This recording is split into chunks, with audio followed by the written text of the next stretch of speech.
Sports Show. We're currently on YouTube, Spotify, and iTunes. I'm joined by my co-host, the great Jamal Bunner. Hi. I want to say congratulations to the Clemson Tigers and Alabama Roll Tide in reaching the championship game, and as well as to the teams that have found their way, NFL teams that have found their way to the postseason. Yes, wonderful. Yay. So ready to talk about, aren't we? We are, yes. Okay, Jamal, do you have a shout out for the I, people? I would love to give a shout out, thanks, Kay, to the city of New Orleans and for the wonderful hospitality that the folks from Austin received while in New Orleans during our bowl game.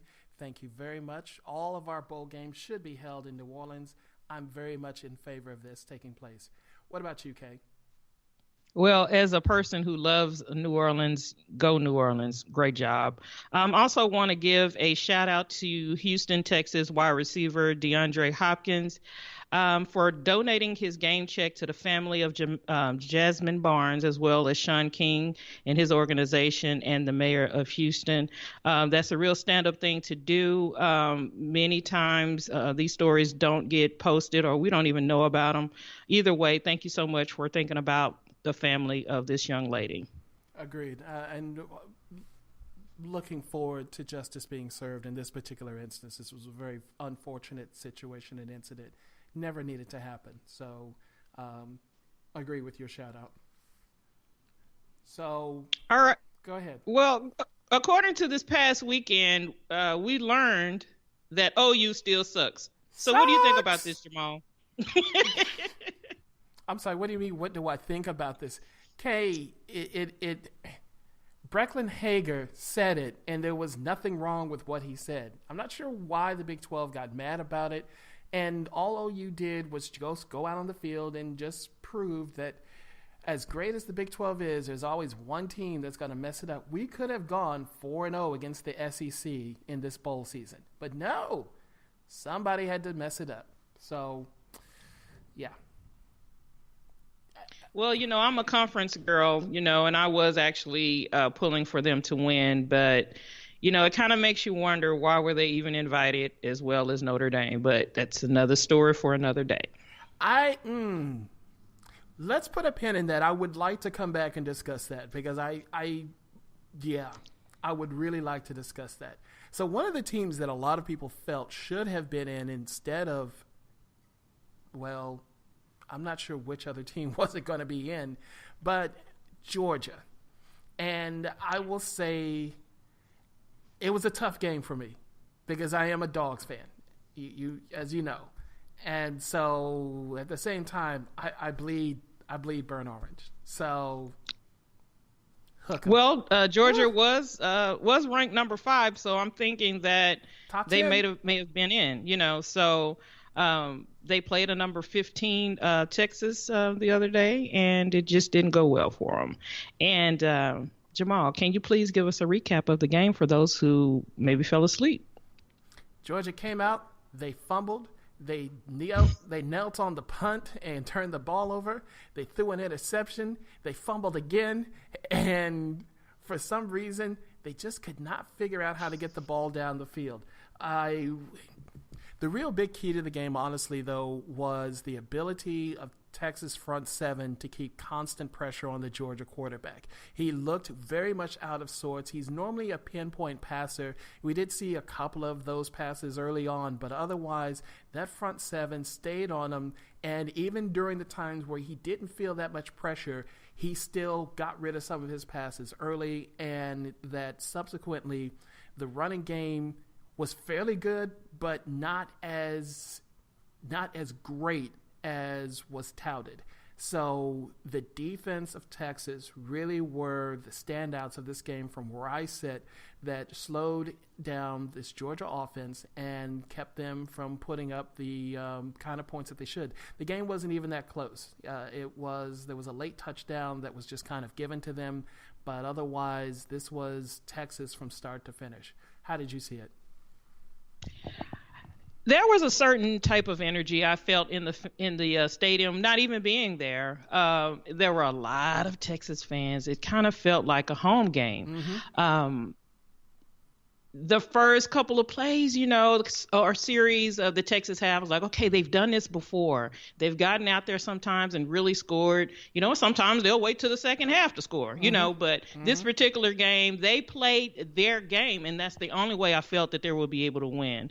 And that's with the scrambling of Eric Elegant, Uh-huh. the Mm-hmm. quarterback for Texas. Yes. The Ellington, scrambling of yes. him, Mm-hmm. yes, and the defense, the backs for Texas, yes, DBU, here we are, yes, Mm-hmm. we're returned. They are a scrappy bunch. Amenahu, who is my favorite, Mm-hmm. Yep. he had a great game. So moving, I guess, a little bit further past this game, it was great, but there are 26 seniors who are going on to real life after this season. So it's very interesting to see what the coach will do as far as recruiting and also developing the players that are there for years to come. I'm really excited about that. I'm really excited too, and it's just a matter of keeping your fingers crossed that OU doesn't land this backup quarterback who from Georgia who is looking to transfer. I don't need another Kyler Murray walking in the door. They've won the last two Heisman trophies on the arms of their quarterbacks.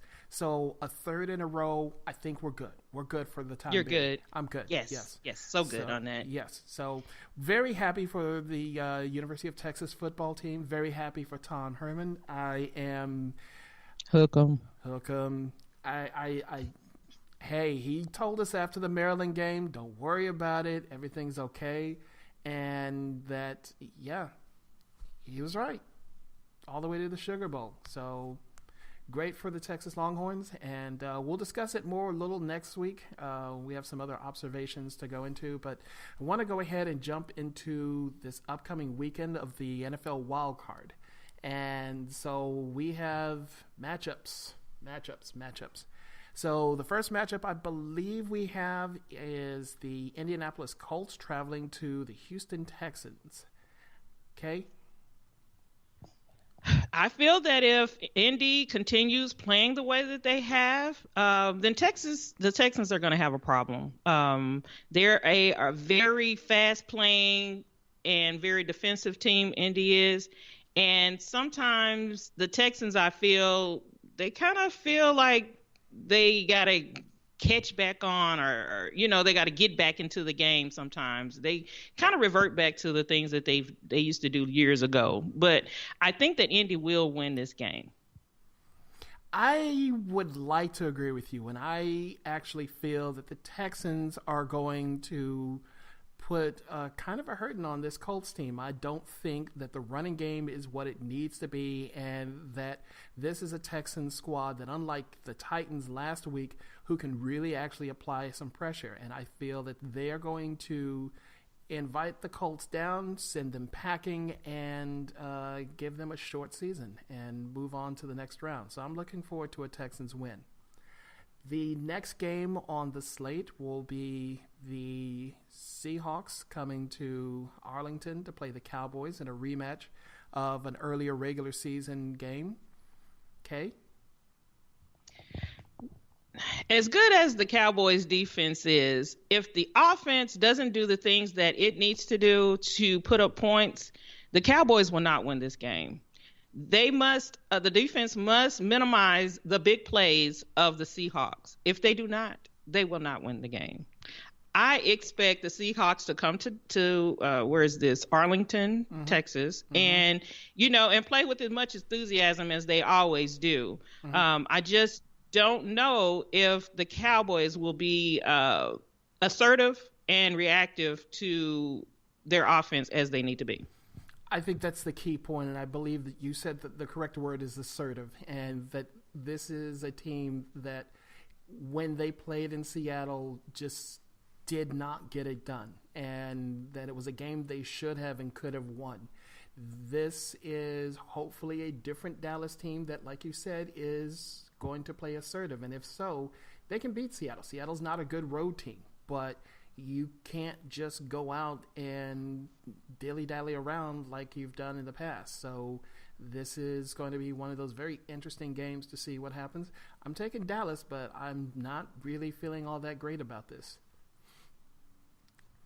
So next up, we have on Sunday the Super Bowl champs traveling to Chicago to play the Chicago Bears. I have to give them that much. What I'll say about the Eagles, and I'm going to say this about the Eagles. Who's playing? Is it Wentz or is it Foles? It's Foles. Okay, so since Foles is going to play, I think this will be a highly competitive game. Mm-hmm. If Wentz was playing, a loss for sure, a loss. But Foles is a different type of quarterback, and he brings a different element to his team. He's more consistent, and he just gets the job done without doing miraculous things. He just moves the ball. Okay, so I think this will be a very close game. And I'm gonna have to say that I'm gonna take the upset, and I think that the Eagles will win. Oh. So, yeah, about that. I'm looking at it, and I saw Trubisky play last week against Minnesota, a team they really and truly should have squashed further than they did. And it was Minnesota. It was Minnesota. That being said, I am questioning the real, true health of Nick Foles, and I like the way that he puts the ball down the field. No, I don't. But I really don't.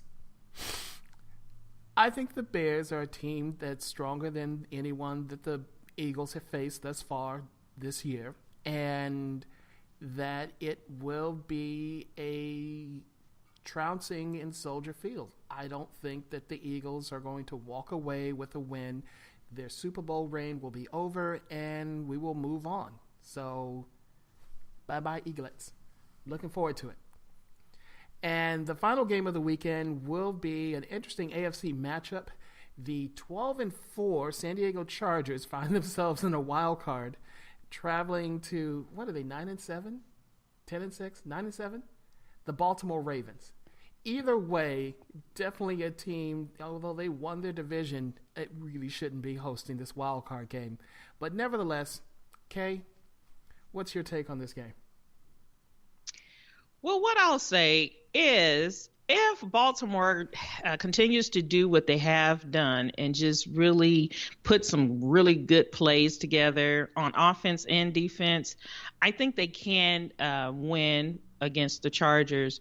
I never liked the Chargers traveling anywhere. They just don't play well on the East Coast. So I'm going to pick the Ravens. Yeah, I have to agree with you on this one. I really don't want to. I want to root for Coach Lynn, but, seeing as how there are only 2 black coaches left in the NFL now. But you said it best that the Chargers really have historically never traveled well, and I will agree with you on this. I'll take the Ravens for the win at home. So essentially, home team. Yeah, I'm going all home teams. Well, I think that it will be an interesting game. I think these playoffs, period, the setup for it is going to make a great story. Mm-hmm. And we've been waiting for the playoffs. Absolutely. So that being said, those are the picks we have. Looking forward to, almost forgot. Who you got for Monday night? Clemson.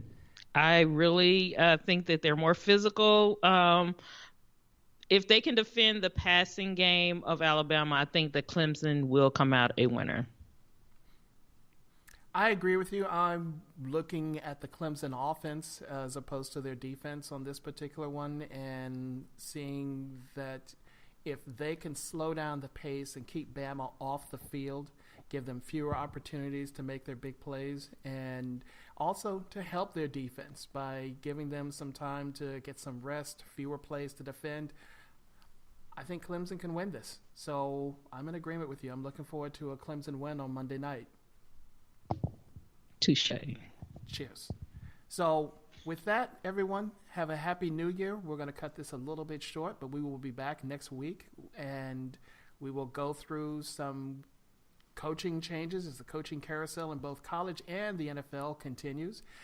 We will also discuss what we really felt about the 4 teams that were selected to the college football playoffs, and we will look forward to talking about some college basketball. Woohoo! Woohoo! Yes. So, anyway, follow us on the social media. We're on Twitter, Instagram, and on the various podcast platforms, iTunes, Spotify, and Spreaker. And I Talk Back Sports is where you can find us. Until then, everyone, again, have a safe, happy new year, and we will talk again. Kay, thank you very much as always. Hook 'em. Hook 'em, baby.